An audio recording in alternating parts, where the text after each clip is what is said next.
We are back, and I gotta say, yesterday I'm in Rochester, New York. Yesterday there was a cool, crisp feeling in the air, and I started thinking college football, and I think that's what led me to was texting with John Reeder. I'm like, I think we got to get Luke Fickell on the podcast.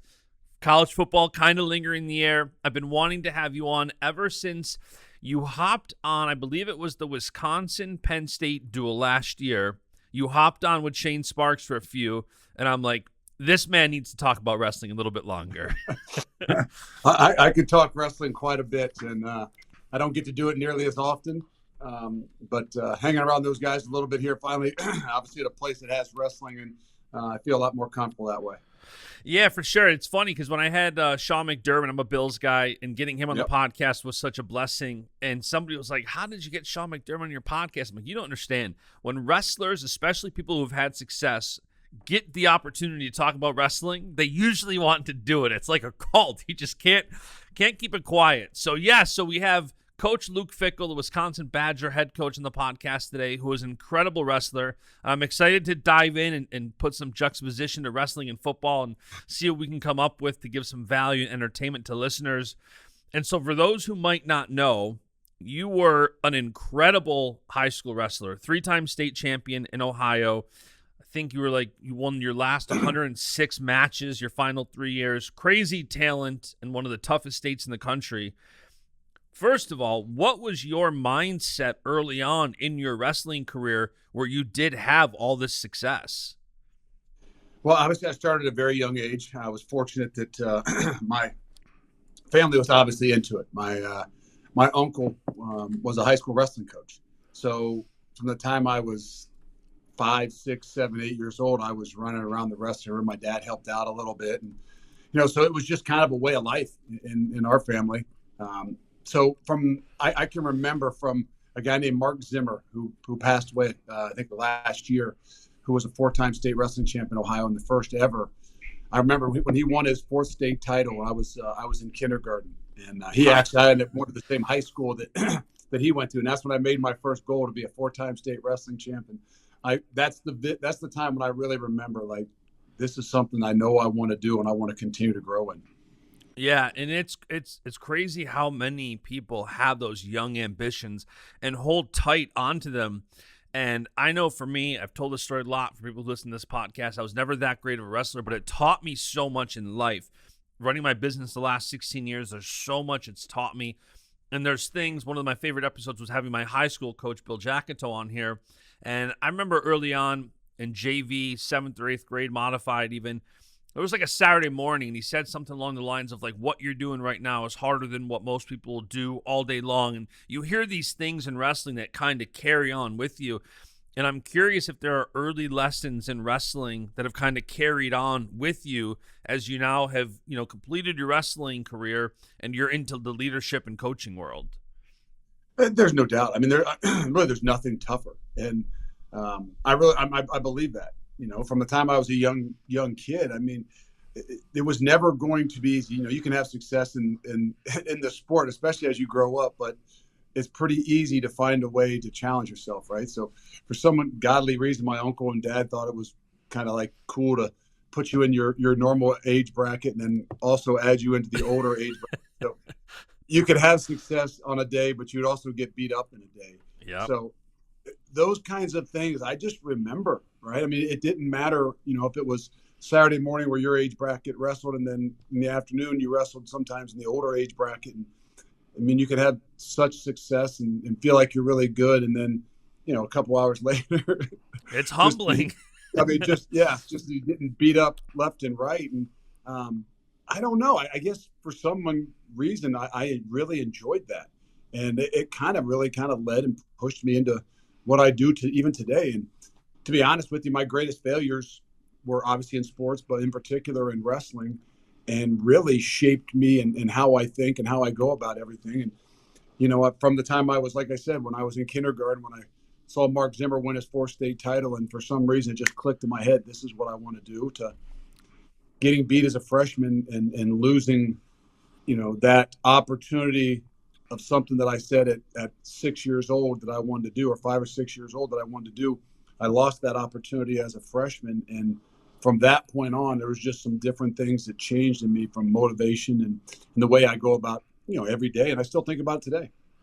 How do you take those early losses? I'm always fascinated by the high-level athletes' ability to take a loss. I'm talking early on and adapt in, there's a lot of people who have a loss and they have ambition. Okay, I want to be a 4-time state champion. I didn't win it my freshman year. I'm going to change that goal to 3. And for some people, I never won a state title. Your goal can go from 4 to 3 to 2 to 1 to whatever. But for you, you obviously made that jump. And after your freshman year, you were basically unstoppable. What led you to not only having that awareness, but then putting action behind it to be able to take it to the next level? I wish I could pinpoint one thing, right? We'd write some books and things about it, but it wasn't, I can tell you this, it wasn't like my coach, not that they weren't there for me. It wasn't my family or my dad or anybody that, even though they were there for me, I just vividly remember in my mind kind of like reshaping things and realizing where I was and what you had to do to get to the next point. And there was a time there where you almost thought like, maybe it's not worth it. You know what I mean? Just like, well, maybe it wasn't that important. And yeah. I can remember just the gruelingness of that 4 days or 3 days of the state tournament of watching and how it just completely motivated me. And like I said, even today, I think about that time and that failure and that loss and what it took, to say, hey, you got to get back up and you got to keep rolling. And it's no different. I learned that at 15 years old or 14, 15 years old. And I really still use it in the same way. It's harder today because the beautiful thing about wrestling and I love about wrestling is you had to do it yourself.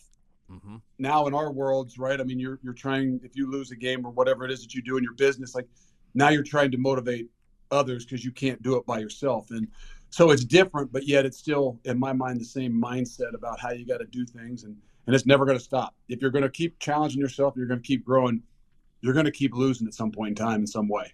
Yeah, I had a great client of mine that started a business 3-4 years ago, and they emailed me yesterday they're closing their company. And I said, man, I'm so bummed for you, but I don't know if it's just that wrestler mentality. It's like, listen, I've seen what happens after big losses, after big failures. There's so many exciting wins after, so I'm excited to see what comes for him. For you, what point was it that you decided, even though you were such a good wrestler, that you were going to focus solely on football? To say I was going to focus solely on football, really, I don't know that it happened until, after the first year or so in college, because in the back of my mind, it was still that option, right? I want to go someplace where I have the opportunity. But to be honest, it probably was after my going into my senior year of football. I still in my mind was, hey, I want to be a wrestler. I want to wrestle. And a little bit more back then, it was a little bit later, right? The recruiting happened in football-wise more so as you went into your senior year. And that started to happen. And I do remember that little shift in my head about what I wanted to do, that passion, that intrigue was always there for wrestling. My goals were always in wrestling. And then going into my senior year, something shifted and it just a little bit more of my heart and things started to pull me like football's the route which I want to go. And I don't know exactly why. I didn't stop loving wrestling. I didn't say I didn't want to do wrestling, but some way, somehow, that's just been me my whole life, even in the professional world, right? From being a coach to trying to be a head coach, like these passions have pulled me and shifted me a little bit. And I don't know what it was, but that going into that senior year, I just kind of decided like, this is the route I want to be able to go.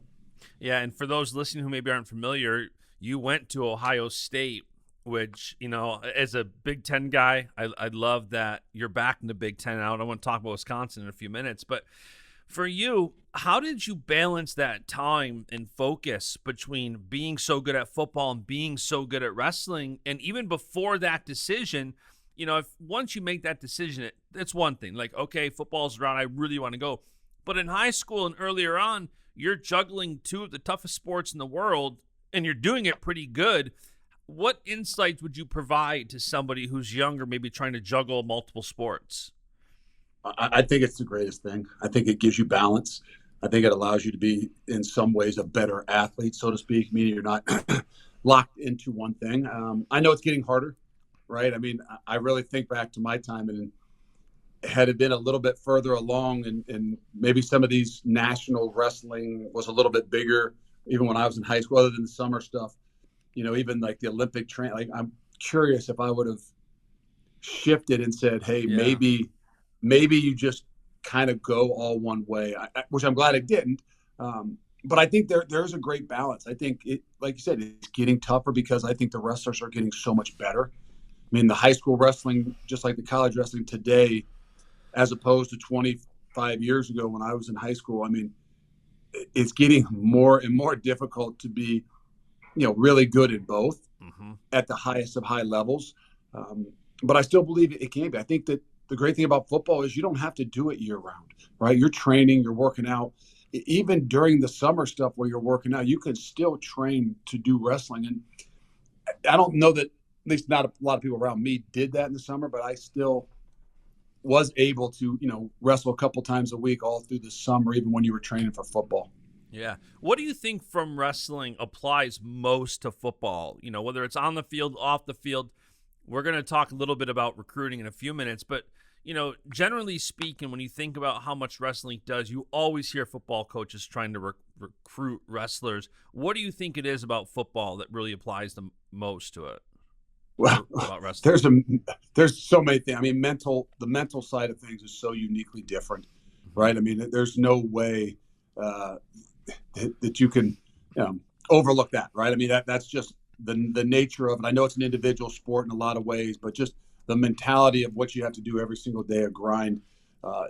I think it's more than just football. It's what football coaches like myself love to have within their program and locker room. But I honestly, the number one thing I think is core strength. I think, especially for big guys, I think the O-line, D-line guys in particular, the ability to have that, everybody calls it leverage, everybody calls it balance, but I just really think it's a core strength that you can only get from either being completely genetically blessed or really understanding and developing that through wrestling at a young age, just that leverage and balance that really just comes along with your ability to, obviously to be a better wrestler. And the unique thing is, it's like you're hand to hand in wrestling the whole time, right? I mean, it's a match, it's 6 minutes, you might be on your feet, 4 of them, and you're touching your hand to hand. Like in football, it's 3 or 4 seconds, and you got to be able to feel and the balances and the movements of things. That stuff correlates better than anything else, I believe. Crazy. Yeah, spot on. You had said when we were talking yesterday how Bono and Reeder, the wrestling coaches, obviously at Wisconsin, they keep you in a wrestler's mentality. What is that mentality to you? I mean, you go into a wrestling room every day, you're, I'm going to say fighting for your life, but I mean, it's win or loser every single day, right? I mean, yes, there's drill, but it's just a little different mentality. I think that the nature of what they deal with every single day, I love to be around. And not that football isn't that way and you aren't training and working out, but I just think that there's such a bigger picture. Sometimes in our sport, my sport, like the season coming forward. And the thing I love about wrestling, it's just like, it's not as much of a big picture. It's an everyday thing. And it's your ability every single day to feel like you're attacking and getting better. Again, we do that in football. We do that in our lives. But I think it's just done in a different way because it's such a combative sport, and you recognize that and you embrace that. Yeah. You did mention that, Wisconsin does have a wrestling program. You were a head coach at Cincinnati. You did incredible things there. As a college football fan, it was awesome to watch. How exciting is it to be at a school now that has a wrestling program? And was there any party when you were at Cincinnati that went to the AD, went to anybody, was like, listen, we got to get a wrestling program going? Yes. And yes. I thought because of obviously where it was, Ohio, I just thought that the makeup, I'm like, I know that they've cut programs over the last, I don't know how many years and things like that, but we've got to find a way to, especially when we were going to the Big 12, right? We were in Cincinnati, we're going to the Big 12. And my big push was like, can we really push this thing to get a wrestling program? But sometimes, us football, we got to stay in our lane. Yeah. And we recognize the things that we have to do, and our landscape is evolving and changing. but it's great to be back around, obviously, the Big Ten, but the idea of being around wrestling, and even different than when I was, in Columbus for those 16, 17 years coaching. The beautiful thing here is, I'm side by side. I'm in the same building. I like I said, I see those guys every single day. It's a pick me up to me, like you said, because of that mentality that those guys have every day. Yeah, it's a contagious energy. I often say, there's a contagious faith so many people have, and that wrestling energy you get in a wrestling room, let alone a D1 program, and guys are in peak shape. The mentality, the sacrifice, it's crazy. And, one thing I've always wanted to do on this podcast that I need to do more of is there are so many successful people who, whether they had successful careers in wrestling or didn't, that have so much success outside of wrestling later in life. And there's a lot of kids that get hung up on, all they care about is NCAA champ, world champ, Olympic champ, whatever it may be. But I think there's so much that wrestling teaches you to have success in other areas of life. And for you, you're in the greatest conference in college athletics, the Big Ten. You're D1 football coach. Football in America is everything. It's bigger than Hollywood, in my opinion. For you, getting to this place, how much of where you are at now do you credit back to wrestling? I say it's the number one factor. I mean, I really do.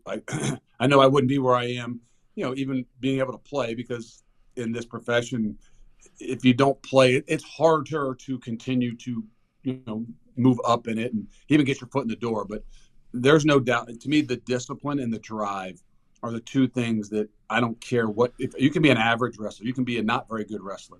If you do it and you stick it out and you wrestle all through, the discipline and drive you have to have that it teaches you is unlike anything else. And that's kind of what I said about even being around. It's contagious, right?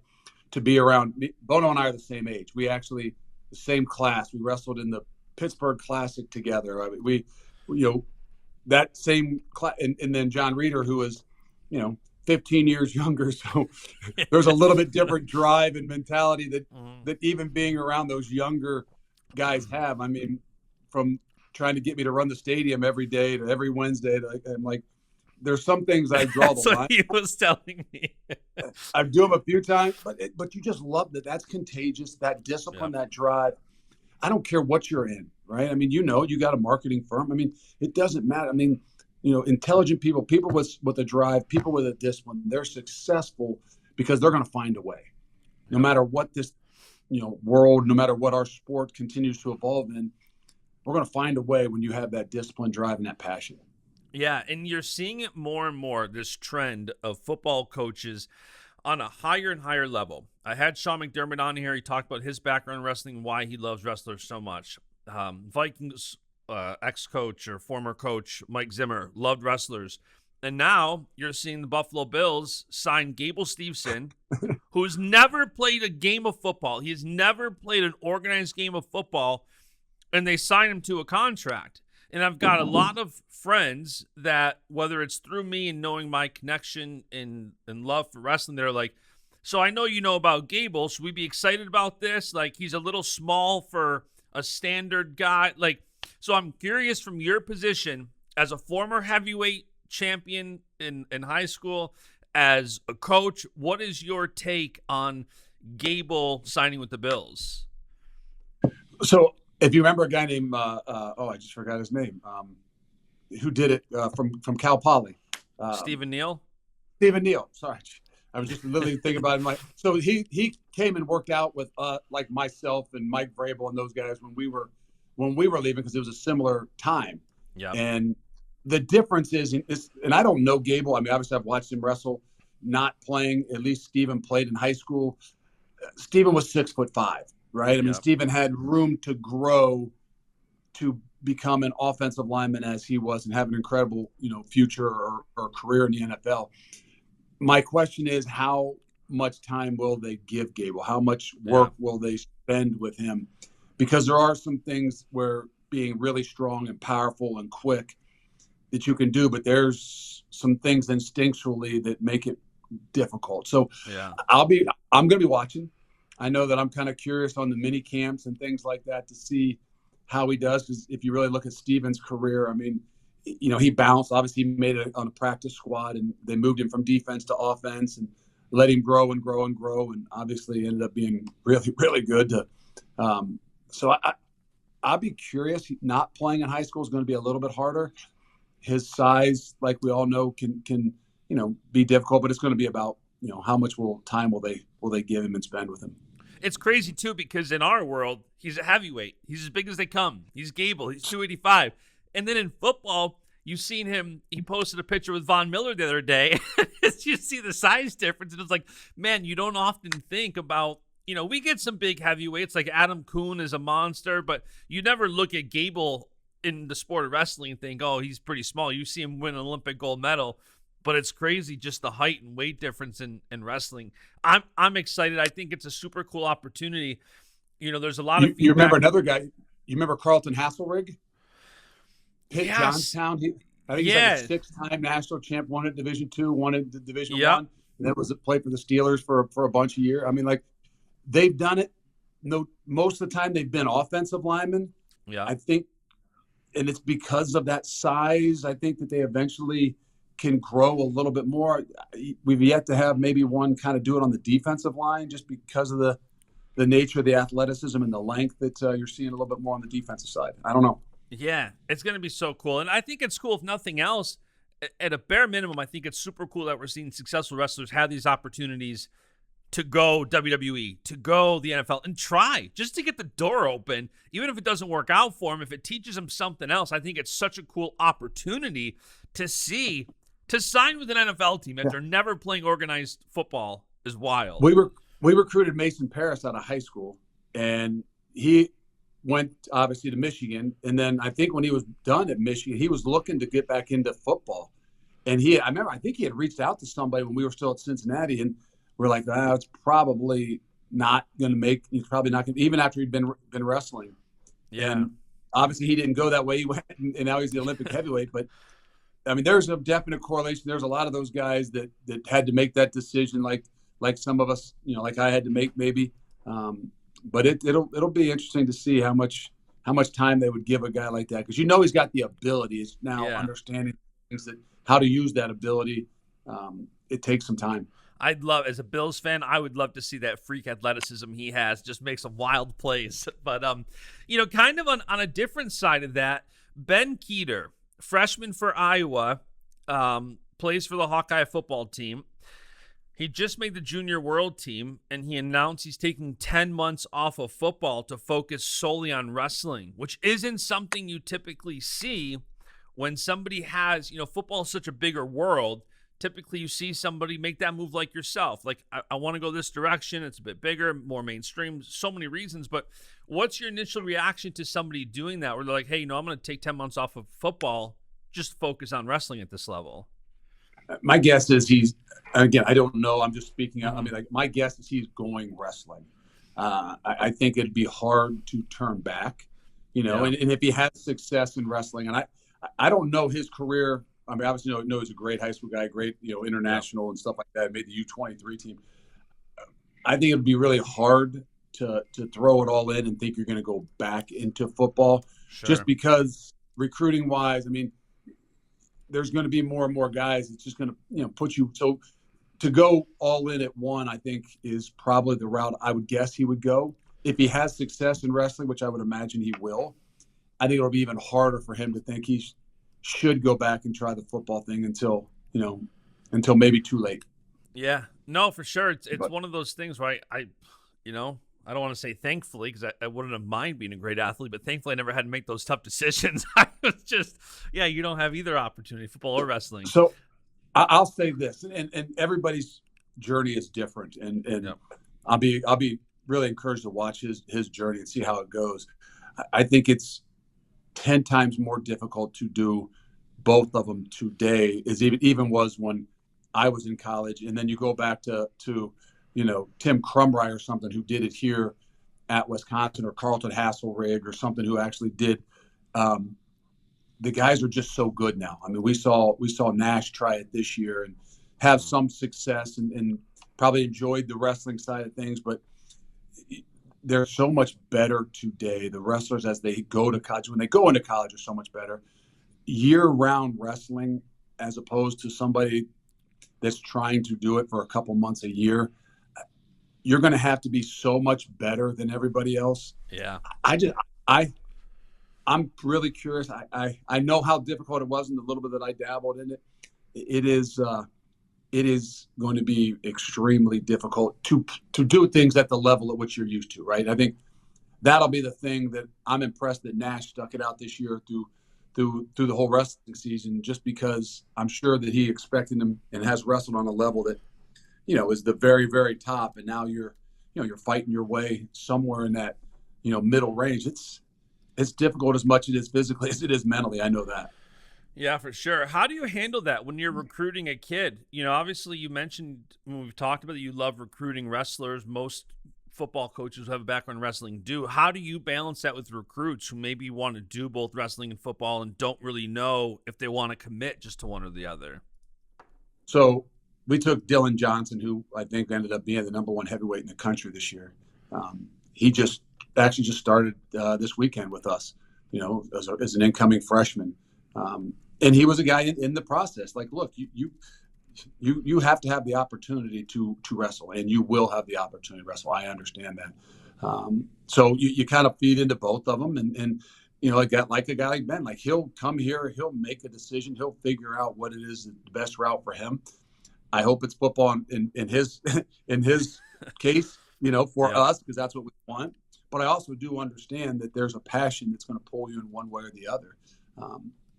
If they could do both, it'll be interesting to see. I know when you have an expectation, whether it's to play football at a high level or to wrestle at a high level, when you don't feel like you have the opportunity to do that, it makes it more difficult to continue to do both. Yeah.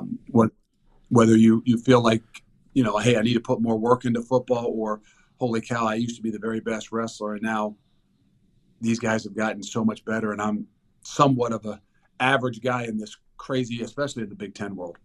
Yeah, and not to mention too, I'm sure we could have a whole podcast episode just on the fact of how NIL plays into it. And nowadays, if you want NIL deals and you're going to work these things in, you got to be committed. If brands are working with you, if businesses want to work with you, and they're like, hey, I want your attention, juggling multiple sports, typically NIL deals aren't going to juggle back and forth between, different sports. Well, they can if you're the best at both, right? Let's be honest. Like the NIL deals are supposed to be and usually work best when you're the best. I'm sure Gable Stevenson has plenty of NIL deals in wrestling. Yep. Now, if he goes over to football and he's not as good, he's not going to have as many NILs. So it still comes down to, like, if you're great in football and you're great in wrestling, well, they'll be fine. I mean, but it's hard to be average in something and have a whole bunch of NIL deals. We could have the greatest personality in the world. We could be really outgoing. You could be great looking like you and all, but like if you're not the best, it's hard to find one of these NIL deals. Let's be honest, right? That's the idea behind it. Like, it's a little easier when you're the guy that they're raising their hand every day, or you're the guy that's winning every day on Saturday and scored the touchdowns. That's a little bit easier to find those deals. So there are a lot of different things that even the college athlete today is going to have to juggle and try to figure out, well, how do I become the best at whatever it is to give it the opportunity to have some of these deals too. Yeah, 100%. And a lot of NIL deals, especially initially, there's obviously a lot of shady stuff out in the world, but a lot of it's a lot of prideful alumni and donors who are like, man, I wrestled, I played football, I did this. And they want to help provide those opportunities. And the more they can resonate with you, you see some exciting stuff. Changing gears a little bit, I'm curious on some of your biggest influences in both wrestling and football. From a coaching standpoint, I've seen you in the media for years. I think you present yourself very well, and you have this approach to how, whether it's with the team, whether it's with media, you can tell your perspective is a good one. And I'm curious on your influences in both from being an athlete and now as a coach that have kind of helped shape that. Well, I've been fortunate. I never wanted to be in coaching, to be honest with you. A lot of times it's we have these different ideas and paths. Hey, we're going to play forever. We're going to do this, and so coaching wasn't like, hey, this is what I'm going to do when I'm done. And so as I went through it, and as I got into coaching, I started to really recognize the people that had the greatest impact. And the reason when that decision was made to go coaching, it went all the way back from time I was a little kid wrestling, from my uncle being my wrestling coach, to be honest with you, my high school coach in my both wrestling and football. And then as I got further along, I mean, my mentors would really be, I played for John Cooper. I coached for Jim Tressel and Urban Meyer. And so in all of that, like you are a product of your environment, and being fortunate enough to be around these guys that are the highest of high ends at what it is that they do, being thrown in the mix to actually have to do it a little bit sooner than maybe you were ready for. In my case, I had some trial and error, and I recognized, as I stepped back, I recognized the great things I learned from all those guys, and I kind of took a part of all that to be me. But those mentors, as you go through, have an incredible impact on what it is that I do today. Yeah. I don't listen to that many podcasts, but one podcast I do listen to a lot is Part of My Take. And I listened to when you were on there, and Big Cat, I don't know that anybody in sports media does what that guy's been able to do. And so I've been a big fan of his for a while. And I remember when you took over the program, and he obviously graduated from Wisconsin, he was super, super excited that they brought you in to take over this football program. And one of the things that you heard a lot when you were brought in was about the culture and what you would do with the team culture. And I'm curious, from your wrestling background, how that's played in to building a strong team culture at Wisconsin. Well, so it goes back to some of the mentors you've had too. But you really kind of, the thing I learned as much as anything about in my leadership, in my journey, I was kind of thrust into this mix in between Jim Tressel and Urban Meyer. And I had an opportunity to lead Mama Mater for that year, or that season, for that 8 months. And there's nobody that made more mistakes than me, in a lot of different ways. Like, sure. Right. That's what I mean. You're thrust into a situation where maybe some would say you're not ready for it. And I would tell you that anybody put in any of these situations, they're not ready. Even coming from Cincinnati to Wisconsin, you're not ready for it. There's something that's different. It's a part of life. But what I wasn't ready for is who I really was going to be as a leader. And I tried to do things too much in the Jim Tressel way, and tried to be too much of this because I thought that's what was needed at that time. And if not anything, I realized through that, like, you've got to be who you are. You're a piece of a lot of those guys. But ultimately, you've got to be who you are. And who I am, and I will tell you, is a former wrestler. And yes, I played football, but a lot of the things that have shaped me is how I was brought up in wrestling, the mentality that you have to have in wrestling, that grind mentality, that every single day that I don't say live and die, but I mean, it's a battle, and it's daily. So there's an intensity that I would say is a little bit different. There's a sense of urgency that I would say is a little bit different. And I'm not saying it's better than what it was before. It was just a different kind of leadership style. It was a different, culture of some way. Same kid, but different culture of things that, like, it's a little bit more of a pro style. It's a little bit more laid back. And for us in our culture and our program, there's nothing that's laid back. There's nothing that's not have some version of some type of intensity. There's nothing that we do that doesn't have a sense of urgency. And I say that's a little bit more of my wrestling mentality. Sometimes sure. I got to pull myself back because I know that it's not what everybody needs all the time, but the nature of what it is that we do, that it's a go, go, go. It's not a chill type of mode. And it's, hey, what sense of urgency do we have on an every single day basis? Yeah, for sure. And, in that role of being a D1 football coach, where so many kids, whether it's wrestlers wanting to be recruited, football, other sports, what advice would you give to younger athletes who want to be recruited? Obviously you come from a football and wrestling background, but in general, so many kids want to be recruited, and so many parents want their kids recruited. And this landscape is changing more than ever now. What advice would you have for younger athletes who want to be recruited on a D1 level? Be passionate about it. And it's not like there's not something you need to do to be recruited other than do things well, right? I mean, obviously you got to take care of your stuff, but like, it's about your play. right? I mean, some people think that, well, if I hire this guy, I got a better chance to get recruited. If I go to this camp, I got to. Yes, sometimes the camps, but it's about your play. It's about your ability to work. It's about your ability to grow. And a lot of that in our profession is you've got to, be able to see from within, right? I mean, where somebody is now and where they're going to be, but there's not some magic behind it. It's not like, well, if I hire this service or if I go with this trainer, it's like, no, man. I mean, there's a place out there for everybody. And if you're passionate about what you want to do, there's an opportunity. But you got to put it on tape. You got to be able to go out there and compete and not have that fear of losing. You've got to be a competitor, and you've got to be able to do it at the highest level. I've heard you say it before too, that, football is so different than wrestling in the sense of when you have losses in wrestling, there's nobody to look around. In football, sometimes, when you watch the shows on Monday, they're going to talk about why they think this program lost or why this team lost. In wrestling, you can't do that. And it's humbling. It teaches you a lot when you're the only reason you lost. And I'm assuming that helps play into now, leading all these young men on the football team, like the accountability that has to teach and provide you from a standpoint of, listen, this is why we lost. This is why we win. Like it's crazy, those life lessons that wrestling can give you. It is. I mean, that is the essence of it, right? I mean, I love the individual sport. I love the idea that, and I've said, I don't care if you're a very good wrestler. I mean, somebody that has wrestled, somebody that's gone out there and been one-on-one where everybody's watching, there's no excuses.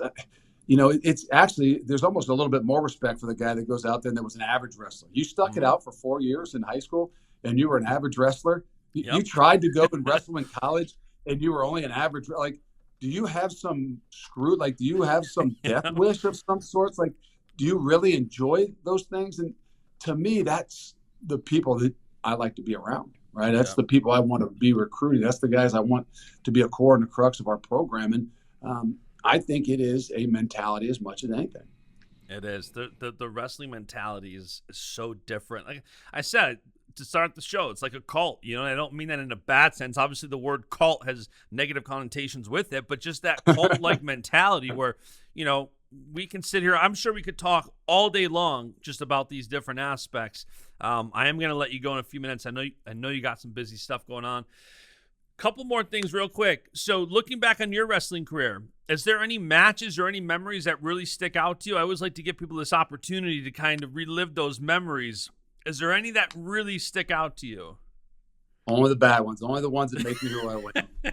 Honestly, I mean, I got my butt kicked by Kevin Randleman as a freshman in high school. He was a senior, and I was one of the matches I lost as a freshman. And humbling and remember that today. And to losing in the districts to a guy from Fostoria and a guy from Perrysburg that I won't say their names, but has never escaped me. And that was, I don't know, 35, 38 years, whatever, how long, 35 years ago, that those are the ones I remember. Those are the ones that it's hard for me to, I mean, there's some things about, some of the other wins and things, but it's been those things that really have helped propel me, have humbled me and really kind of pushed me to be where I am. And that's what I give my credit to. I mean, obviously there's a million things in wrestling. You're right. You can talk forever. My wife doesn't understand it, right? You talk to people that understand. It's like a cult. Like my wife doesn't understand. I mean, we've been married for 24 years. Like, she doesn't understand. We've got 6 kids. We got 5 boys. Finally, I got 2 wrestling. Like, she doesn't understand why I wanted them to wrestle so bad. And it's because of those things that, have helped me to grow and humbled me in a lot of ways, because, that's, to me today is hard with all the attention that, I'm not even saying the good players get, but just in general, our own kids, right? I mean, you don't have to be a good athlete. You can all of a sudden start posting things and think, you've got the answers to the rest of the world, right? I mean, we all need to be humbled, and there's nothing that can humble you more than the sport of wrestling.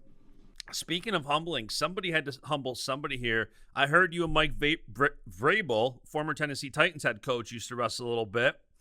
Who humbled who in that scenario?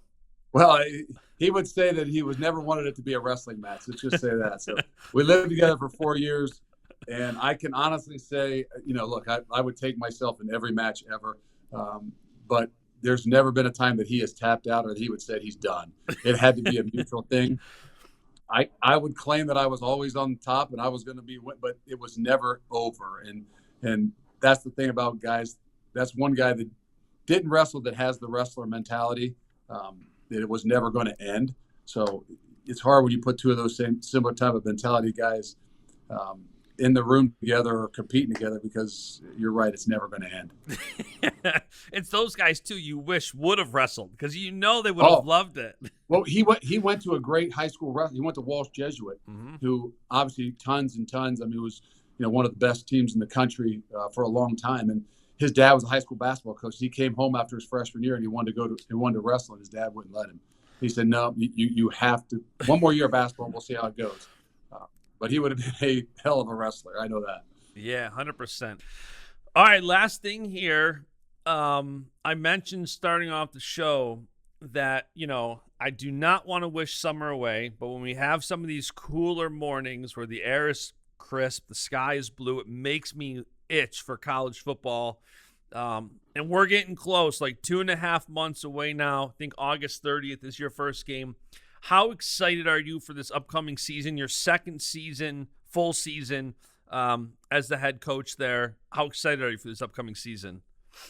Well, I'm just like you. I don't want to wish these summer days away, right? There's a lot of work to be done for us. This is a great time, but it is exciting. I think for where we are and what we feel like we've got, and I think some of the avenues we've climbed.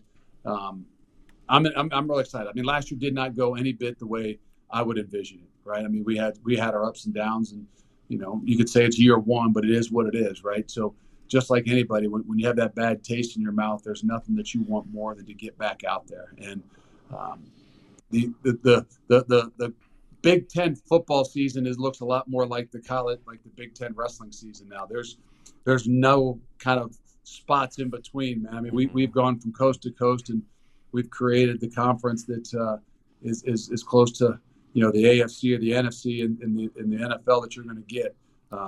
So that is intriguing. That's exciting. But you got to start at some point in time. And I don't want to say it can't get here soon enough, but I know it's really exciting time. It is. I'm going to be rooting for you guys big time this year. I become fans of those that come on this podcast, and I end up rooting hard for them.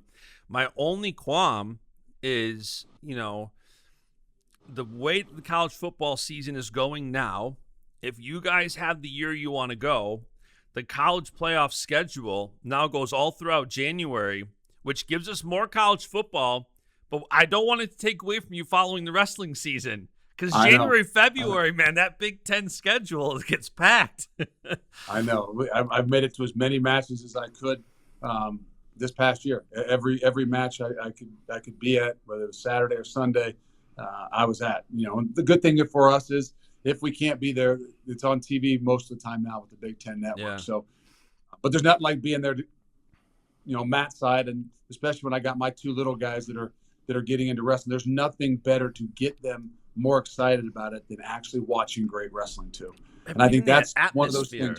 Mm-hmm. That's one of those things as a kid that you don't. That's why football has continued to grow, and I think it's been a little bit harder for wrestling because it's harder to get those young kids to see the atmosphere, to see that competitive nature close up. And I'm doing everything I can to, not to brainwash, but in some ways to brainwash my own. And I have to be there at those matches too. So that means my wife might have to take me if we're in the playoffs. I was telling my wife that when the UB job opened up for the head coach, I was trying to recruit all my friends, Vincenzo Joseph and all these guys I'm so close with. I'm like, I need you to take over the Buffalo program because it's 45 minutes from my door and I can bring my son there when he starts wrestling. I need you to, train him and get some privates in early because it's hard to convey. My son's only just turned 2 a couple months ago, so he doesn't quite get it yet. But, man, I'm already starting to explain to him, watching NCAAs. I brought him to the Olympic trials, brought him in the Penn State room, and he's just looking around. He's like, man, these guys are monsters. Yeah, I messed up this past year because we had practice on Friday of the NCAA tournament for spring. Ooh. Where before, with Cincy, we didn't. So I would always take my young ones, and we would go to Friday of the NCAAs, right? Yeah. That was our thing. so they could see that environment, they could see that atmosphere. And we weren't able to do it this past year, so they've already asked me 3 or 4 times, "Hey, Dad, make sure when you do the schedule next year for spring that we can still go to the NCAA tournament." I'm like, "Okay, I'm getting them. I'm hooking them in. They're getting it now." Once they get their second and third bloody nose and black eye, we'll see how that next step goes. But that's all part of it. Yeah, and next year NCAAs are going to be in Philly. That's going to be a great time. I can't wait. I'm looking forward to that one. So, all right, Coach, thank you so much for making some time today. We'll have to have you back on again. I appreciate it, though. Thank you so much for making some time today. No, I enjoy it. Like I said, us guys, we could talk wrestling forever. And that's what being around Reader and Bono in the mornings gives me the opportunity to do, as well as, get that energy and that mentality that never leaves us. There's something about one of my 2 favorite things about wrestling when I was in high school was, one, the time before and the time after practice when you're just kind of sitting against the mats, that fellowship, and then the sauna, like going in a high level wrestling program room and going in the sauna, those conversations. I told Rita, I'm like, "Listen, I'm going to join you guys in the sauna one day, but I'm not doing the stadium steps. I don't care how much you ask. It ain't happening." They go run 10 miles and I meet them there at 7. I go do my workout. Yeah. I may get a stadium every now and then. So I'll give you the last one. So Rita talked me into doing the stadium with them. And I didn't realize how psychotic, and I couldn't walk for a few days after. So you can't be a one and done guy, right? Yeah. So I'm like, okay, there's some other people that do it. So you guys are starting at 6 a.m. I'm starting at about 5:40, and I'm going to do my version of it. I'm still going to do as many as you guys, but by the time they start, I'm going to be about done. And they're going to see me, and I'm going to wave at them. They're going to know I've done it. But I didn't do them at their pace and on their terms. So yeah, that's a little bit of the old man in me that figured out I'll do it. I'll just maybe start at like 4:35 and walk the stadium, and then I'll do the wave, and then we're good. Yeah, my watch says I did the steps, so. Yeah. Man, you'll feel better the next few days. If you do it with them, you better be ready for the next couple of days, because I didn't walk real well. I can't even imagine. All right, Coach. Thank you so much, man. We'll talk soon. I appreciate it. Thanks for having me. Awesome. Thanks, man. See ya. And the beat goes on.